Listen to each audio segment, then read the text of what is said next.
Hey YouTube, in this video I'm going to do a deck profile on my updated Dark Irregular deck. So this one is probably my favorite Dark Irregular deck that after going through multiple changes and iterations over the last several months, finally I have settled on this build. I think this build is actually really good in terms of how much more consistent it is. This is a filter based deck rather than a just blind soul charge deck, so we're not going to run stuff like Dontarian. So this is Brufus. I feel like Brufus is the way to go in Standard. He is really awesome, along with a certain grade 2 that basically gives you an Exodia style win. Not Exodia exactly, but basically they can't really guard that easily and they basically will lose. So for Brufus, if you don't get him in your starting hand, or if you can't draw into him by the time you need to ride grade 3, but you have another grade 3 in your hand, it's usually not a very good sign, but it's not the end of the world. So I don't have No Life King. No Life King is actually, NLK is basically the main one that you see everybody else using. I don't have access to that card, so I have to make do with the best that I have, and I have found, after trying multiple different alternative grade 3s, Number of Terror is amazing. Number of Terror is probably the best alternative grade 3 if you do not have NLK. There are multiple different choices. There is a grade 3 that does not have the protect marker, but it does have, I think, like, it's kind of like the variant. It has like a permanent attack increase. But I was running that for a while, but I didn't like it because it didn't have the protect marker, and if you had to ride into it, it was just kind of dead. It didn't do anything, so it was really bad. It had no Vanguard effect. This guy does not have a Vanguard effect. He only has Rearguard and Guardian Circle effect, but he's awesome. When he's placed on the Guardian Circle or the Rearguard Circle, and you have 10 or more soul, which is very easy for this deck to pull off, he gets 10k power and 10k shield. So very good. And then also, but possibly his better effect, his best effect, is his secondary effect, which is the Rearguard effect. When he attacks a Vanguard, and you have 10 or more soul, you can put one other Rearguard into the soul and draw 2 cards. That is insane. So he puts 1 card into the soul, which is kind of like you're going -1, then you draw 2 cards, so you +1. And on top of that, usually what ends up happening is that card that's going in the soul is helping you get to your 2 things. One is it's helping you get to your 3/3/3 that you need for your main winning image. The other thing that's helping is getting you 15 soul for this guy. So I'm running Master 5th Element at 1 now, because if you ride into him, he doesn't do anything except give you a gift. And then he just kind of sits there until you have 15 soul. He's really just as a finisher to just like ride him down, call him down, and then just go from there and try to like game the opponent right there. As a backup, if you fail trying to get your 3/3/3. When I say 3/3/3, I'm talking about, well, we'll get to him right here. We'll just skip over this guy real quick. This guy. So, variance, hard leg. Anyone who plays Dark Irregulars knows exactly what this deck does. This is your main win condition. You're trying to get 3 different Rearguards, or 3 different cards, 3 copies of 3 different cards in the soul, so that when you call him down, the opponent has to call 3 or more cards at the same time to guard, basically. So that's basically game for them. So 4 of him, and that's why we have to build a deck where it's like 4/4/4/4 of everything. Him being the only card that's a 1 of in the whole deck. Everything else will be 4 copies. So 4 hard leg, 4 Emblem Master. Emblem Master is amazing. He's probably like the best grade 2 that can be splashed into so many different Dark Irregular decks. It's crazy. The next grade 2 I'm currently running is Werewolf Sager. There is, what's her name? Icicle Resist or something.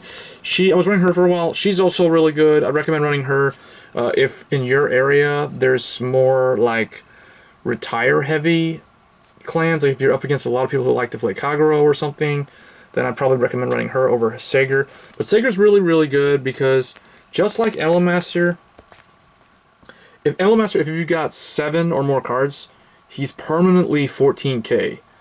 So, and he's a 10k shield all the time, even on the opponent's turn. This guy, during your turn, if you have 5 or more cards in soul, he is +5k.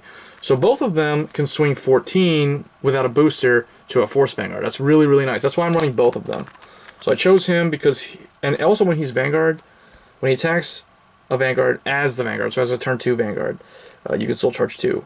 That's not too important. You don't really want to rely on that, or that's not even really the main concept of the deck, because the deck isn't about soul charging. It's a filter deck that puts specific things into the soul, but he just has an effect as well. So 4 of him, 4 of him, 4 of him. That's the grade 2 lineup. Grade 1s, 4 Yellow Bolt. He's really good, really important. A nice thing about him is when he attacks a grade 2 or greater as a rearguard, you can still charge 1 and he gains 5k power, which means he swings 13.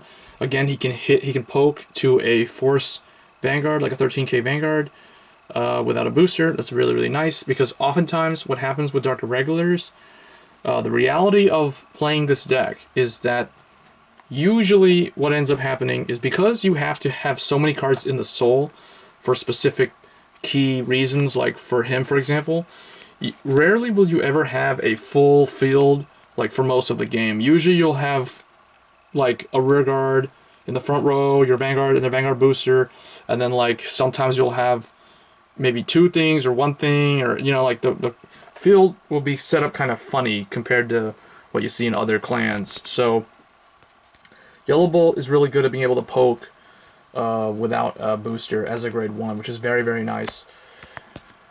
And he's also really good as a turn 1 ride, because he allows you to soul charge, and then if he soul charges as a trigger, he turns it into a positive because you can draw a card off of that. So very good. Next, for Doring the Thruster. Doring the Thruster is extremely good at building up big columns, big lane power, and making it harder for the opponent to guard. So she does the same thing that she always does when something's put into the soul. So usually she combos really well with, like, for example, you know, him poking, him as a Vanguard attacking, Emblem Master doing his effect. There's so many different things in the early game that makes her live. Usually, like even Brufus's skill going off, even Terror's effect of putting something into the soul. So there's lots of things that power her up in here naturally. So very good. So you run 4 copies of it. Next, 4 of the main tech card. So Variance Killer Tail. She helps you fix the 3/3/3 that you need. I call it the triple 3. And it's also a counter charger when you have multiple copies of her in the soul. And that's the grade 1. So it's really basically 4, 4, 4, 4. So it's like, you know, 9, 12, 12. And then the trigger lineup is the standard. We run the 4 Draw Sentinels. And then 8 criticals. It's pretty standard stuff for the trigger lineup. Not a whole lot of explanation needed there. And then we do run Devil in Shadow. He's the main starter meant to go with Brufus. So anyway, guys, that's my Dark Irregular deck. It's extremely fun. It's right up there with like Gear Chronicle in the sense that it's more of like an objectives-based deck, whereas Genesis and Gear Chronicle are all about getting a certain thing. Like Genesis, Astral Plane, open up the Astral Plane. That's basically the quest of the purpose of the deck, and then you get a reward system based off of that. This is the same thing in the sense that you want to get like 3 of 3 different cards in the soul, and then once you pull that off, you call him down and basically win the game. Unless the opponent's at like 2 damage or 1 damage or something. So anyway, guys, that's basically the deck profile. Let me know what you guys think of Dark Irregulars in standard format. Do you think they'll do really good this year? And I'll catch you guys in the next video. Thanks.